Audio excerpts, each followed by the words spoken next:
BKME এবং chamber থেকে আমরা 25 লক্ষ টাকা দিয়েছি। নারায়ণগঞ্জ একটা ব্যবসায়িক শহর, সারা দেশের মধ্যে আপনারা জানেন যে সরকারকে আমরা যে রেভিনিউ পাই তার মধ্যে নারায়ণগঞ্জ কিন্তু শীর্ষে।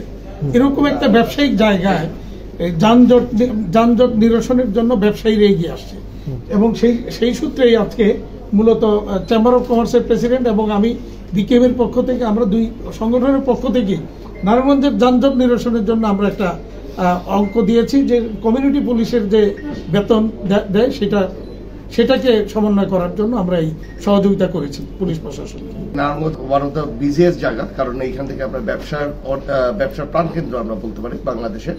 এইখানে আপনার যে যানজটের যে ব্যাপারটা রয়েছে, এখন আমরা চেষ্টা করছি প্রশাসনের সাথে মিলে যাতে যানজটটা যাতে কম থাকে, যাতে ব্যবসায়িকরা যাতে ভালো করে তারা তাদের ব্যবসায়িক জায়গায় যেতে পারে, ইভেন নারায়ণগঞ্জবাসী যাতে ভালোভাবে তাদের কর্মস্থলে যেতে পারে, এটার জন্য ব্যবস্থা করার জন্য একটা কমিউনিটি পুলিশের মাধ্যমে আমরা এটা সলভ করার চেষ্টা করছি। আসলে শহরটা তো নারায়ণগঞ্জবাসীর সবাই, এখানে বিকেএমির একটা বড়সড় অবদান আছে এবং চেম্বার অফ কমার্সেরও বড়সড় অবদান আছে।